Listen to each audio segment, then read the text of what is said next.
Hey folks, we are live, and here is the opening music that Walt Rebelliard told me I have to have. How about that, huh? Okay, this is our Falcon. One of these days, you have to play that whole thing. It's like 12 seconds. It just loops, man. It's just, Okay. I've heard all of 2 seconds of you that heard song. It's not going to like break down in a second and like some beautiful vocalist comes in. It's just, Yeah, it's like I'm waiting for the beat drop to the drop. Yeah.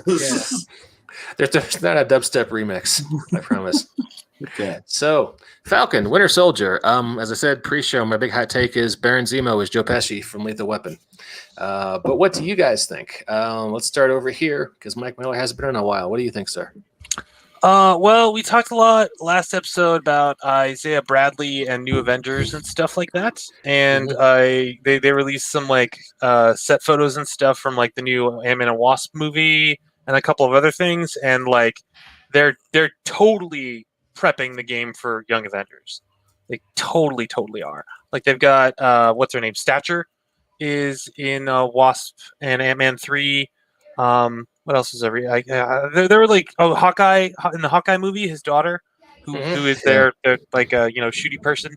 So like they're seeding them throughout the films, and now I strongly suspect that we're like that Patriot. We're definitely gonna see Patriot. That's Patriot, young black Captain America in Young Avengers.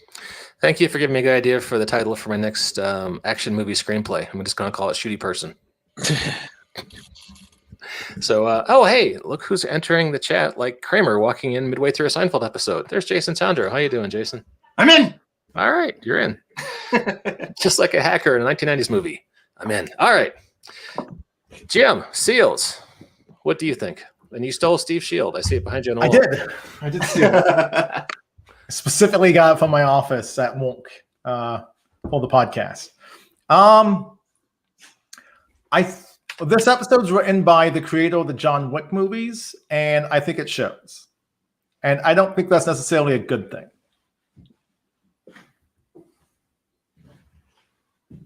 Yeah, that bit where all the bounty hunters get the alert and they all start shooting, like it's John Wick. It's John Wick. Yeah. All the Sharon Carter action sequence later in the episode where she's just doing John Wick stuff. Yeah. So you're like a 3 out of 5 on this one, 2 out of 5? I'm gonna go 2.5. I'll split the difference with you. Okay, that is fair. Right below Jim, we have Jacob Blackman. Jacob, I'm going to give you the big screen. Boom. All right. So what do you think about all this? I was not as excited with episode 3 as I was with episode 2. Holy cow, they did a lot with episode 2, and I had a lot to say about that. Unfortunately, I was not here to talk about that last week, but we're here to talk about episode 3. I am happy they have finally brought in Sharon Carter. We've been waiting for her to show up. I am glad to see them doing a lot of good and interesting things with Baron Zemo. I think he is a fantastic character in the continuing trend of make your villains interesting. I love his motivation because he's not just a haha cackle, I am evil, I want to rule the world villain like he is in the comic. He has a motivation. And he's going to see that through. Considering he was the one villain in the movies that actually succeeded in his plot, it makes Zemo a villain worth note. Was that note or nut? Note. Okay, fair enough. I gotcha. I can't get you out of big screen now. Hang on a second. I am always way too important. There we go. And last but not least, we have Jason Tondro. Jason, what do you think, sir? It was an interesting episode. I agree with Jacob. I was not as into it as episodes 2 or 1. But that was mostly because it seemed like kind of a working episode. We had a lot of plot. quite frankly, it was kind of a little repetitive. It was like get on a plane, learn some stuff, get on a plane, learn some stuff, you know. But there's a lot going on, and I find it very interesting. Zemo, the Zemo that we see in this episode is a very interesting character who seems very different from the Zemo we saw in Civil War. Like I had a hard time kind of getting those two characters to square the circle. I'm delighted to have a rich Baron Zemo who is a walking epitome of rich white privilege in a show about Black veterans. You know, like he's a great contrast, a great foil to Bucky and Falcon. But I never thought that the guy we saw in Civil War was a rich baron of Sokovia. You know, anyway, it's just he seems he's a little bit less obsessive and more almost lighthearted, and it's a different take on the character. I'm not saying it's bad, but it does seem very different. Yeah, my big insight, Jason, that you missed in the pre-show was that he is the Joe Pesci in this Lethal Weapon cop buddy movie. Well, didn't we decide last week that somebody else would be Joe Pesci? Well, Sharon Carter, but I really think it's Zemo. But I'm open to debate. So Sharon, I have a theory. Have we gotten to the theory stages yet? I briefly touched on Young Avengers theories, and then it was sidelined away.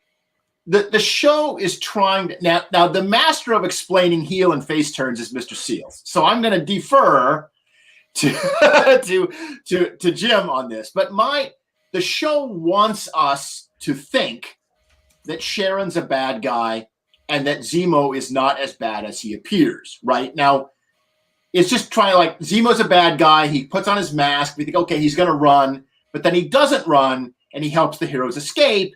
And the show is kind of like faking that maybe he's not completely bad. Meanwhile, Sharon gets in the car at the end, and we're made to think that maybe she. And at one point, I think Sam says, "Yeah, I hate her. I kind of hate her now." Like they set her up as being like a bad guy. I think this is all bullshit. Frankly, I think that my theory on Sharon is that Sharon is the CIA's eyes and ears in Madripoor. And the whole bit about how she can't go home is just her cover story. And she had to go along with Sam to do all this because the CIA want the super soldier serum. And then she knew exactly where that guy was. And she knew all that shit. And that's why when Zemo shoots him, she's like, what did you do? Like, because they needed that guy. Like, she is totally not I don't believe for a minute that she is exiled from America and can't go home. And of course, Zemo will betray them because he better. I mean, he better. Unless they're setting up Thunderbolts.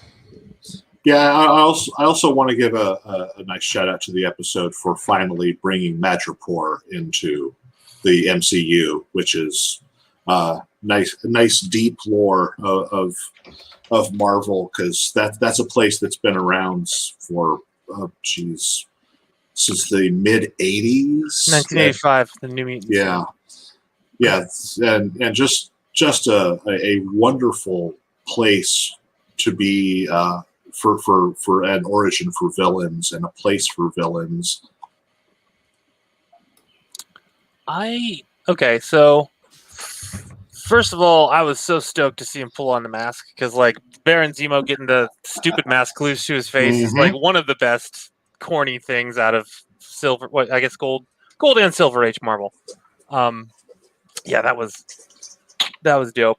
Yeah. It was and Sharon at some point refers to somebody off screen, right? Like right near the end of the episode. Well, she's on the phone in the limo. She said we've got problems, 2 of them actually. Yeah. So that was definitely very suspicious. That jumped out at me. I'm trying to find out. I'm trying to figure out who she might have been talking to, or have we already found out who she was talking to based on who showed up at the end? I figured it was the driver of the car. That's right. I'm sorry to not read anything fantastic into this, but there's a girl driving the car, and she gets in, and she says, "We've got a couple of problems." Not that that was who she was talking to. But Who's the girl driving the car? just I don't know, a character. A person. Yeah, that's what I'm saying. Like, it's I don't know. We It'd saw be her. a CIA contact. Well, what I you know. meant was she sounded like she was going to be talking to someone about it. This is my point.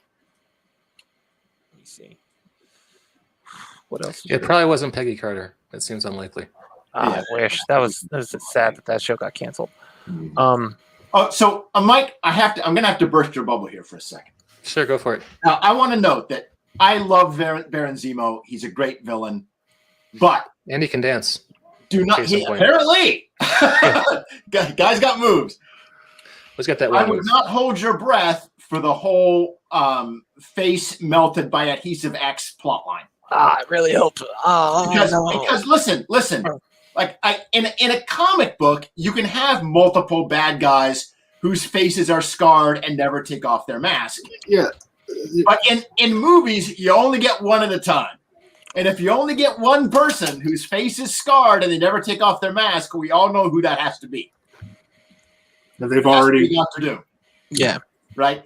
And if you do that with Zemo first, or if you do it with Zemo as well, it's always going to seem like one of those two characters is a knockoff of the other one. Did they finally get? Did they got Fantastic Four back? Right? Yeah. Yeah.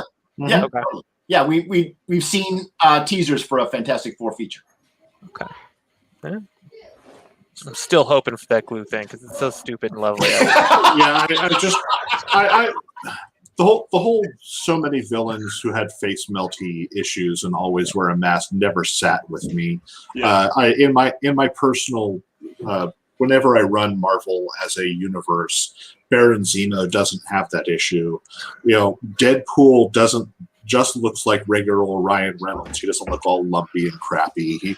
The only face melty issue person that has a problem is Doctor Doom because it is intrinsic to his character. He owns that thing. I've always preferred the interpretation of Doctor Doom where he just has one skull and he's just so vain. Yeah. Like he wails the giant man. Like I never liked the Jim Lee where he had like a column of flesh right in front of his eyeball. Yeah. I've always liked the idea that he's so vain. Yeah. With just one little cut on his face and he just puts this mask on all the time. The molten mask.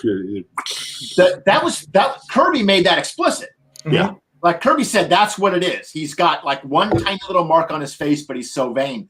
And then, Jim, what's the issue, the Fantastic Four issue, where Reed pulls the mask off and Doom sees his face reflected like a million little crystal That's bats? Fantastic Four 200. That's the Yeah. final fight. That's where they overthrow Doctor Doom from Latveria. And in that scene, you can see that his face is fine. There's just like this tiny little mark, and they duplicate that. But then when Byrne does Doom, you see the scarring around his eyeballs through the metal slits in the mask, which is also super cool looking. I dug that, but yeah. I think ultimately the way to do this is to use both of them, right? Like he starts off that way. He starts off with his face as a small mark, and then at some point during the storyline, he gets scarred. Yeah.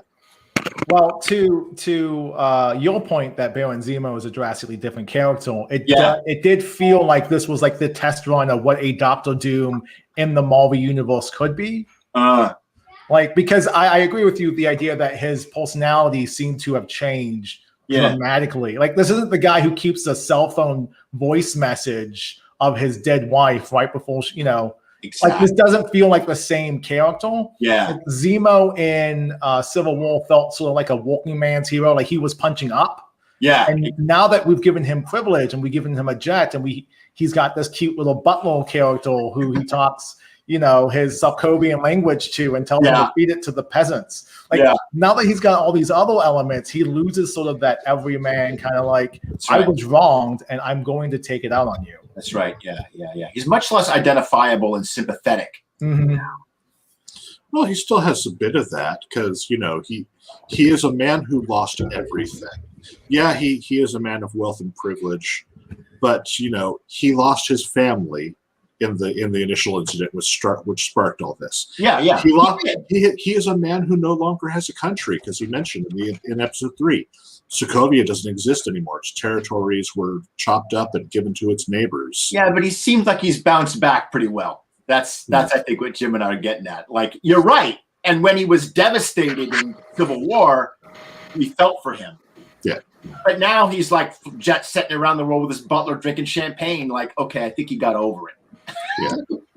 I mean, he also, as Jacob pointed out, he succeeded in his whole mission, right? Yeah. Yeah. He So, told like, He wanted to tear apart the Avengers. Yeah. He did it. I did. He did. so he's a little jovial. I mean, like it does. I'm gonna watch the second Avengers again and get a grip on the character, because like you're right, it was weird, and I totally Well, glossed over because I just that was like, the second came out. Avenger. That wasn't the second Avengers. Was movie. the Age of Ultron? That was Civil War. Yeah. Okay. That was Captain America. Yeah, I like the idea though that he's like celebrating the win. Yeah. I have something else about this show that I've been thinking about though since last week, and this show kind of touches on it because they had that great conversation between Sam and Bucky, and Sam says, I did make a mistake. I should have destroyed that shield. And this is where Buck says, well, maybe I before you destroy it, I'll take it for myself. Now, what's interesting about that is it's planting the seed of a rivalry between the two characters about who's going to take the shield. Now, I don't know how that's going to play out. I'm not going to speculate. But it reminded me of the larger question of why did Sam not take the shield? Because Bucky asks him in episode 2, and Sam does not answer the question. He says, if you or Steve are going to have to just accept that you will never understand this, but I did what I thought was right. And he talks to everybody in that first episode when he gives up the shield, but that's a public thing. That's not a private space where he can be honest. That's what he tells the public. And he's vague about how it's a symbol and it means things and it's associated with a person. Okay. But this show is being very careful about hiding why Sam gave up the shield, because he does not answer the question when Bucky asks him. And I think I have an answer. And the answer is that America has not yet earned a Black Captain America. Oh. That is, he can be Black Captain America, but there is a large percentage of the country that will never accept a Black Captain America. Now, when Obama got elected, we might have deliriously thought in our high that the time had come, that we were past that. We were in a post-racial society, and a black man could be Captain America, and he could be welcomed and accepted by the country. Have you read any of the interviews with John Boner about his new book? Yeah, I have. Just how Obama's election led to Fox News being all about the birther conspiracy theory, which led to the current crazy state of all right. If there's anything that we have learned from the last 4 years, is that we are not in a post-racial America. Yeah. Right. And Sam is like, look, I'm not going to be the Captain America for a country, a small percentage of which, sadly, a too large percentage of which would rather lynch me than have me be Captain America. Like, I'm not going to do it. I will be Captain America when the country has earned a Black Captain America. Right? Now, I think they're waiting for that to pay off. I think there's going to be a moment there where Sam's going to come clean. But that's my theory on why he gave up the shield. That's kind of dangerous from a storytelling point of view, because you have something that happens in the show where, okay, you know what? America has earned the Black Captain America, and that seems that's not going to happen in the show, because that's not the America we live in. Well, yeah, that's what I'm saying. But then you never get to have Sam as Captain America the way you've had in the comics for a good year or two. We need to forcibly break ourselves apart here. I know we constantly go back to the comics, but the comics and the show have different requirements. They have different audiences. They're made in a different way. The comic is inspiration, but the show is its own thing. All right. So I want to briefly touch on this so we don't forget to talk about it later. But wow, the kickback or the blowback on John Walker and the actor and stuff. we need to touch on that later. Okay. But when we started the show, I was talking about how, like, in the new Ant-Man movie, they're going to have Stature. In the new Hawkeye movie, they're going to have Hawkeye's kid in costume. So, like, they are totally building up the Thunderbolts. And it's too early now. Avengers? You mean Young Avengers? Young Avengers. I'm sorry. Yeah, Young Avengers.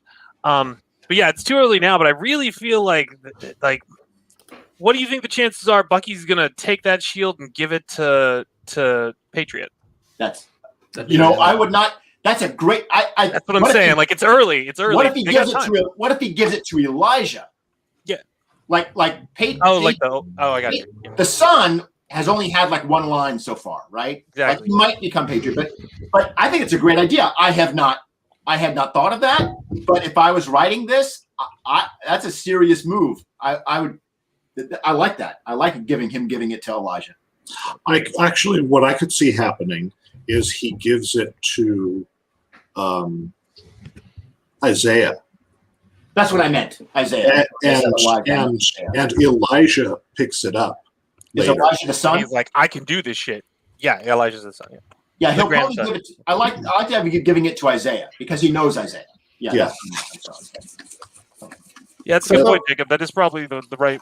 We're gonna see that in like 3 episodes. So there was a lot to unpack here. I'm gonna deviate from Jason a little bit. Yeah. Okay. On your reading, because in that same episode, like I watched episodes 2 and 3 like in a sitting. Yeah. Like today. Yeah. As I was tweeting about it, in that same episode where he says, you and Steve just have to accept that I did what I thought was right. Yeah. There was that exchange with the child on the side of the street. And he's like, hey, it's Black Falcon. And he's like, no, it's just Falcon. Yeah. And then he goes, what are you, black kid? That's right. Like, it's a great fun little exchange. It's a commentary on the superhero naming scheme, like Black Lightning and other Black Panther, other Black characters Knight. like that. Mm-hmm. And I got it. Okay. Yeah, I got it. Okay. Yeah.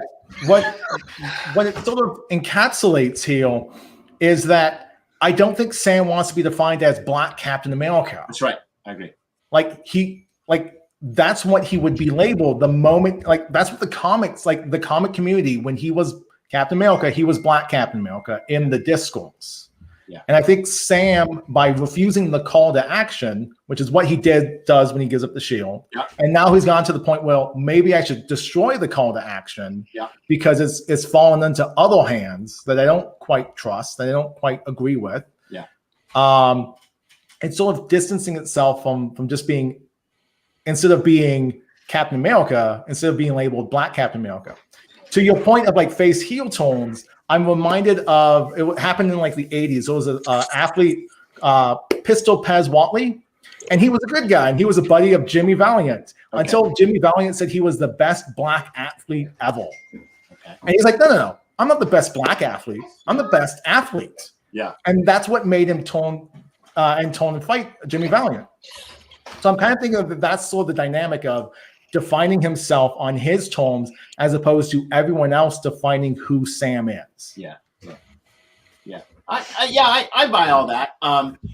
William Foster is a black comic scholar. He's written extensively about black heroes, superheroes in comics. And it's great because, of course, his name is William Foster, which means he has the same name as Giant Man. Yeah. He's Bill Foster. But William Foster has this wonderful joke that he told me once when he said, look, the perfect name for a black superhero of the 70s and 60s was Black.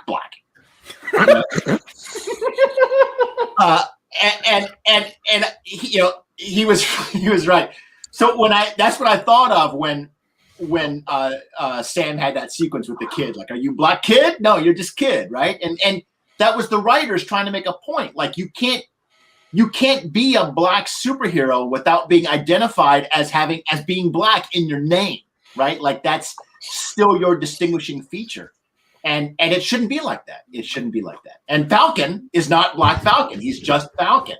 Yeah. So I get what you're saying, Jim. And to your point, like John Stewart, the second Green Lantern, was originally named Jefferson Washington or something like that. Yes, that's right. It was Neil Adams who was like, "That's a slave name. You can't actually use that name. Do that, yeah. Let's come up with something else." Yeah, and then that Green Lantern is the Green Lantern a whole generation of kids grew up with watching Justice League, right? And they were like, Green Lantern's black. He's always been black. And then Ryan Reynolds comes out, and everyone's like, who the hell's that guy? Right? Yeah. It's the boomer hand is heavy on comic, and it just kind of forces that comics nostalgia, back at us. It's always going to be Hal Jordan for somebody. Yeah. It's and poor oh god. Aren't they doing a Justice Society America thing? Are they? Are we not? Are we not getting that? Are they not? There is I know a there's Justice, Stargirl, like, Yeah. the Stargirl show, which is really good, by the way. there is a Justice Society animated movie coming out soon. Oh yeah, just as It's World War called II. Justice Society World War II comes out at the end of the month. A lot of the JSA characters are in Black Adam. We know that Dr. Fate is in Black Adam. Red Tornado is in Black Adam. Do we know if we're going to see original Green Lantern in Black Adam? I don't know. Okay. But Nice to see let's get back to the show. So, Mike, you want to talk about the blowback first? Because then I want to get Right. into Yes. Like you talked about, like Yeah. villainization of Sharon Carter, which is like feels like a flashbang grenade. I think you're right. I think it's just covered. Poor Wyatt Russell. Yeah, but that actor, like, I'm even further convinced about my theory that they want us to hate that guy. It's like, whoa. Hey, apologies to you, dude. You're doing a great job playing the role that you were told to play the way you're supposed to do it. I'm sorry that people are threatening your life. That sucks. Yeah. But you're killing it out there. So mixed bag. not my Captain America, right? Yeah, exactly. So He's yeah, not Captain America. He's U.S. agent. And He's not U.S. agent yet. Yeah, not yet. They haven't gone. Yeah. And then I don't know. They it was weird because like we just very briefly saw him, and we just saw him like pop off on some dude, and like that was it for the episode, right? Or did he get another shot at the end? No, It was only the first. It was only the first little bit that he showed up. Yeah, he gets spit on, and honestly, like the worst part of that is that he had to read the line, "Don't you know who I am?" Yeah. Like, oh come on, like that. There is no line more desperate than for John Rogers say, "Don't you know who I am?" Like, you can't do this to me. I'm an American. Like, they're writing him to be unlikable. So if you know who I am, go get your manager. Exactly. Superheroes. Yeah. A little clarification: he does pop up at the very end with Battlestar. Yeah. And they have a conversation where it's clear that they're going to go rogue for the next episode. Like, they get some information as to what happened, and Zemo is out. Yeah, they found it. They And found they're out. like, okay, well, no one's going to care how we do it, just as long as we get the job done. Classic ends justify the means, right? Yeah. Which Steve would never do. Yeah, it's perfect U.S. agent right there. Now, you did comment something, Jason, about divorcing the comics from the show, and I think those are yes and no to that for me, because the show is also drawing so much from the Mark Grenwald, Mark Waid run. Yeah. Like, this Sharon Calder is the Sharon Calder I wanted since they announced she was going to be in Winter Soldier as Agent 13. Yeah. Like, this is the cynical Sharon Calder who was left for dead by Nick Fury, and he's back, and she's pissed. Yeah. Like, she's angry at Cap. Yeah. Like, this is that characterization. So I don't know if she's necessarily going to be like a bad guy. I think she's going to be a foil, and she's going to show up at some point to be a plot complication. Yeah. I don't know necessarily if she's going full bad guy. Yeah. Well, if she's a CIA agent, she can be that neutral foil, right? She can be that gray figure who's neither good nor bad, because it's the CIA, right? Like, they're routinely villain. There was a wonderful Twitter thread about the portrayal of therapy in this show, about Bucky's therapist and how terrible the therapy is that he's getting. One good example of it is the fact that he's got this amends list. Okay, but he didn't do those things. I mean, he physically did them, but he had no choice. He's not responsible for killing all those people. That was mind control, right? And a good therapist would be working on him understanding that. But of course, the show is not interested in portraying good therapy. That's not the point. The point of the therapist is not to be realistic. The point of the therapist is to highlight Bucky's psychological problems and provide comic relief. And so the therapy is done in a very inaccurate way. Yeah, a therapist would never throw anything at you, like, ever. Yeah, it makes people that are actually it creates a very bad impression of therapy, and it scares people away from getting therapy, and that's bad. But you can see why it's written like that. Here's the issue I have with the therapy. Yeah, good. I can absolutely see how according to his the part of his parole, he would be expected to participate in therapy given what happened. However, he shouldn't be having these issues at all. The mental conditioning that he went through at Wakanda to eliminate all the stuff in there was supposed to take care of all of that. I don't know. That seems a little too easy. You're saying, well, that means there should be no drama, and I kind of no. I'm not saying there's drama. I'm saying that he should be doing the amends thing on his own and not part of his therapy. Yeah, I could see that being like overly responsible. Yes. Yeah. No, that makes some sense. I think what the show is trying to do is to say that recovering from trauma is not a linear progression. Yeah. Like he may have been at peace in Wakanda. He may have been able to find, a center there. But when he's being reintroduced into New York City life and he's revisiting all his old haunts from when he was, a young man. Yeah. I think, like, to your point, I do think there should be something said about the Wakanda recovery, but I think it should be given a context of, just because you get over a trauma doesn't necessarily mean it doesn't revisit you. Yeah. We got the White Wolf call out, I think, in episode 2, right? Yeah. And of course we have a Wakandan presence at the end of the 3rd episode.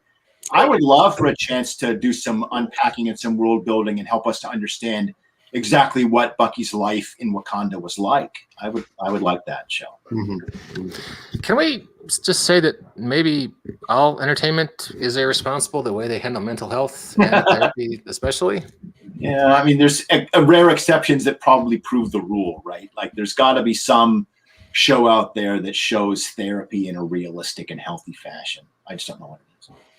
I mean, it's used more as a delivery mechanism for character development, which, I mean, is fine, but it doesn't, I mean, if you're a person who really is thinking about therapy, well, maybe TV's convincing you it's a bad idea.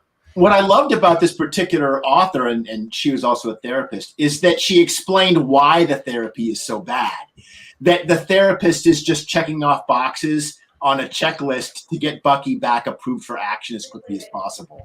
In other words, like the writers are writing therapy to do this for reasons, and they're not interested in portraying it realistically. But if you think about it as this is the therapy that would be given by a therapist who doesn't really give a shit and is just putting in the clock hours, it actually kind of makes sense. And they kind of validate that too, because she's like, I was a soldier. I know what it's like. And I'm still taking orders from the army. So get the hell back out there. Yeah, maybe so. And also, the therapist's role in the story is to get a very introverted character to talk. That's right. Like, that's the whole gimmick that he just stares at things. Like, he's not telling you he's computing. They make that joke in the 2nd episode. But he's not sharing what he thinks. And it's to get that moment in episode 2 when he has the breakthrough and he goes, if Cap was wrong about you, he's wrong about me. Yeah. And at that point, and that's where Falcon also, that's the second call to action for him, is he should have reached out. Because that was Bucky in that chair, he's leaning forward, he's open, he's vulnerable. Yeah. And that's when Sam should have moved forward and given some emotional support, and maybe they could have healed that with. Instead, he pulls back. Yeah. He looks at the therapist. He makes it that joke that you mentioned, Jason. Yeah. And then he bounces. Yeah. And it leaves Bucky in an emotional place where he's exposed, and now the power dynamic is different, and there's not a give and take anymore in the rest of that episode. And even this episode suffers from that. Yeah, I agree. Any speculation for next week? I mean, I feel pretty strongly that Patriot stuff is going to. I think we're going to see some more stuff with Isaiah Bradley and Elijah, and also wondering what happened to Bucky's romantic lead, or if that was just seriously a quick one-off for us to ingest the list. I think we've introduced a Wakandan character. She's here for Zemo. Yeah. That seems like a pretty obvious plot. We're still in the middle of this storyline, so maybe Carter comes back. They're still in Madripoor. And also the plot thread that you guys brought up already with Walker and Battlestar going off book, right? So that seems like an obvious plot hook, but ultimately there's still room for one big reveal in this show, either at the end of 4 or the beginning of 5. Some big twist. I don't think we're gonna get a Red Skull connection to Flag Smasher, for example. A lot of us speculate on that at the beginning of the show, but that doesn't seem to be supported by any of the evidence. But something on that scale, like there's room for one big, mind screw moment left in this show. Well, the Power Broker reveal. Yeah, they talk about the Power Broker, but we don't see them. One theory is that Sharon Carter is the Power Broker.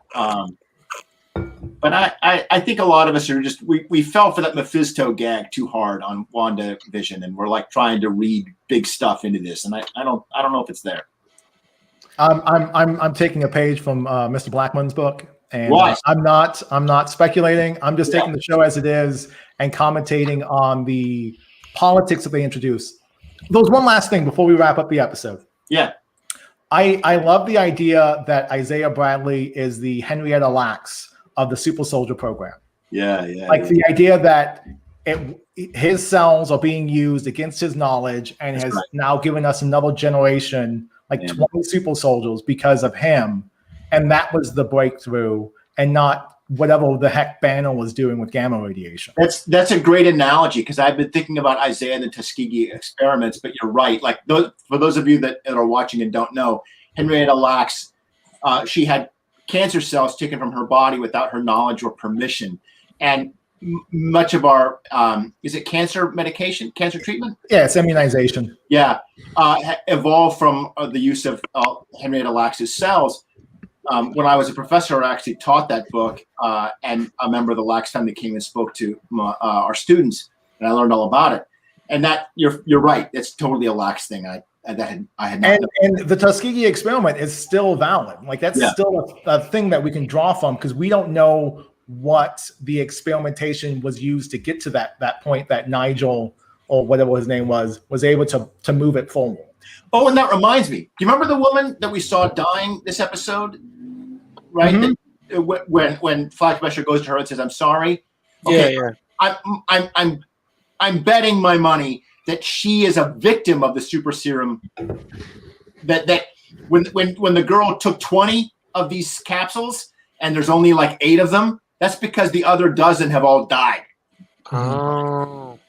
And I don't think there's actually any serum left, or maybe there's one, and most of them have all been used. And I think that's how that woman died. That's why Flag Smasher called that scientist for help, because that's the guy. Because the dead person was reacting badly to his serum. So can we all agree there's not going to be a Chris Evans cameo at any point in this show? It is unlikely. I think it would ruin the message of the show. Yeah. Icons don't get to speak. Icons don't get a voice. It's whatever we as the viewer ascribe to the icon that gives it its power. Yeah. So if Steve is the perennial icon of this show, and we have 2 characters struggling with their relationship to Steve, and then everyone else struggling with the relationship to Cap, Steve can't have a voice.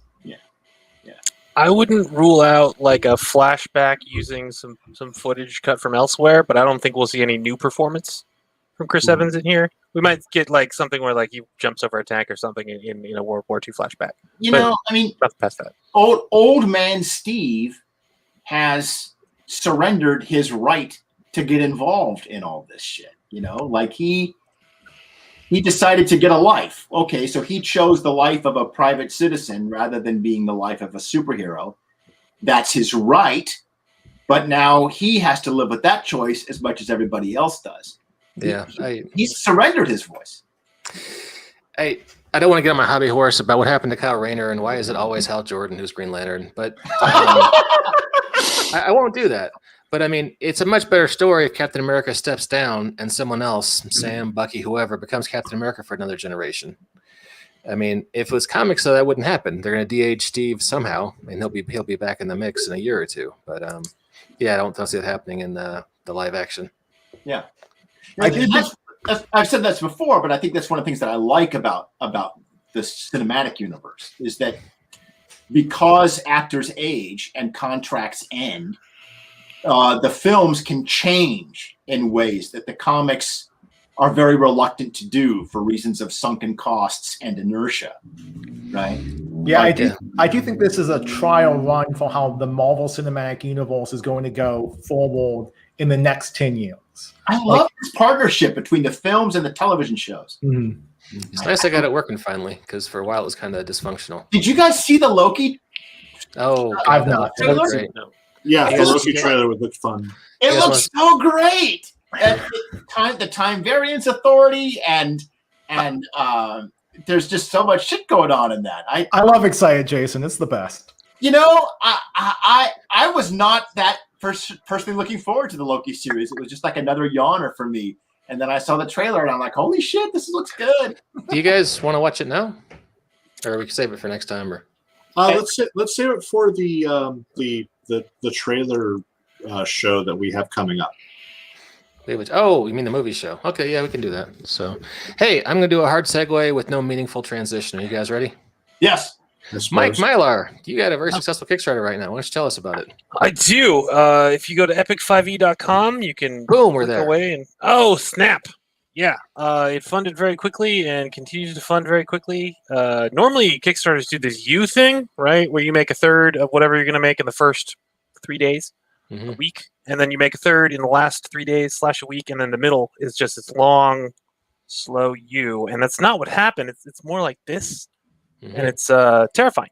But no, it's great. We unlocked one stretch goal already, so everybody who pledges will get a free adventure for 21st level characters called Epic Adepts. And I'm working out another stretch goal adventure with I'm going to say his name wrong because I never say it. Tiago? Is that how you say it, with the Thiago? Tiago Rosen. He's a great guy I'm working with on Level Up 5th edition. And he pitched me a great adventure for 22nd level characters, which will unlock probably in a week, and then maybe we'll have a third stretch goal for a 23rd level adventure by the time we're done in like 2 weeks. What's your total at?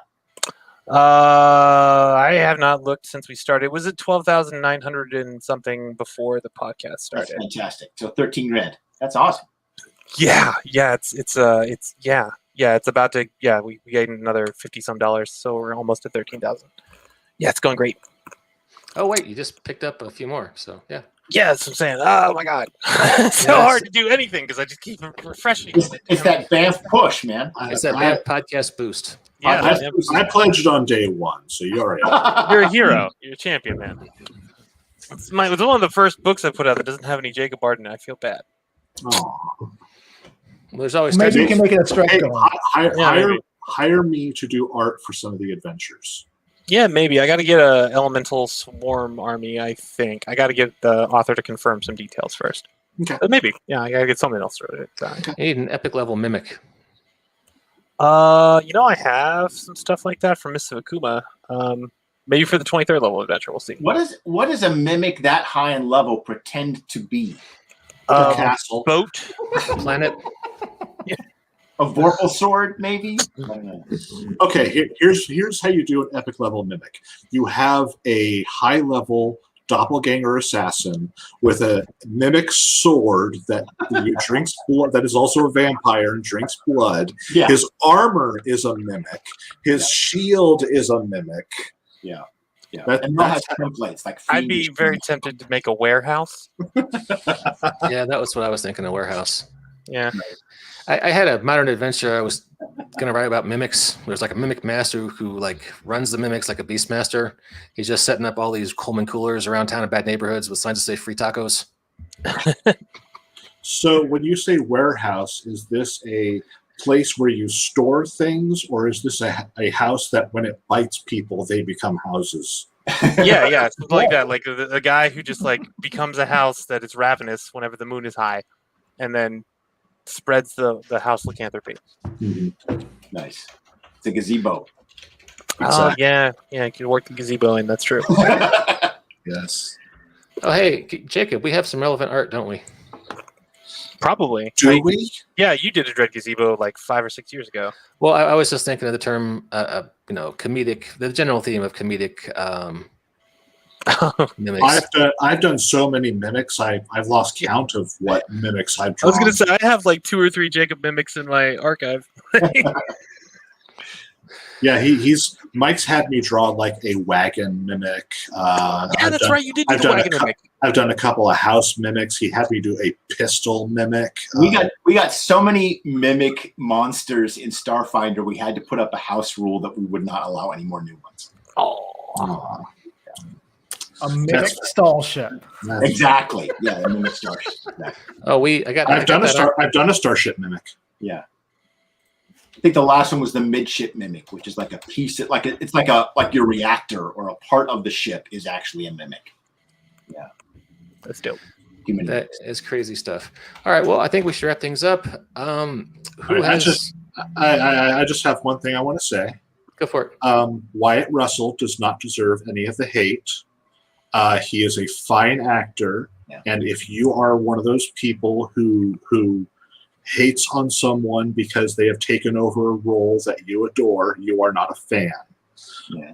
Wyatt Russell is an amazing actor, and if you don't believe me, go watch Overlord, which is an amazing movie, and he's great in it. That is true.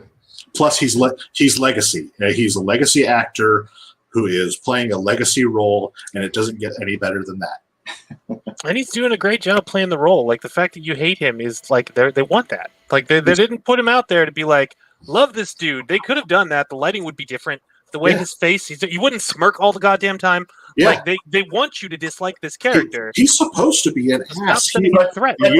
U.S. Agent is an unlovable man. But we're in the middle of the show. He's gonna a testament to the quality of the actor is he's gonna flip this character by the end. He's gonna make us like the reason why the writers are making us dislike him now is so that the turn is all the better in episode 6, right? When they do something so that we begin to sympathize, feel sorry for him, and I'm waiting for the moment when he decides what he's going to do. You guys ever heard the bitter?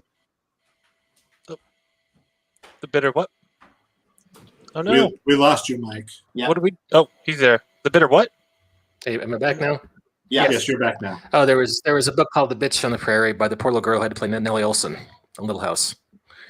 And we didn't have internet back then, but wherever she went, she was very recognizable with that blonde hair in her face, and people just treated her terribly because she was designed to be, the J.R. Ewing of Little House on the Prairie. You hated her, and you loved it when Laura Ingalls triumphed over her. And it was back in the 70s, and people don't really change. So yeah.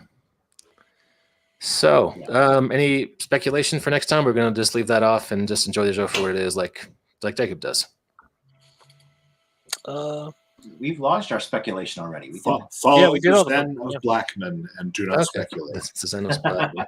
Anyone want to see the Starship Mimic? I found the art. Yeah, hit it. Yeah. Okay, sure. You can't tease it and not show it. And that's what she said. Sorry, that was bad. 1 second. Hey, it's animated. How about this? That's dope.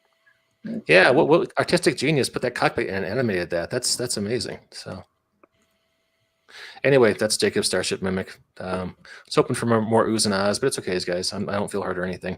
Anyway, to all our listeners and viewers out there on the internet, thanks for checking us out, and we'll see you next week for Falcon and Winter Soldier Episode 4 reaction. Right on. Bye.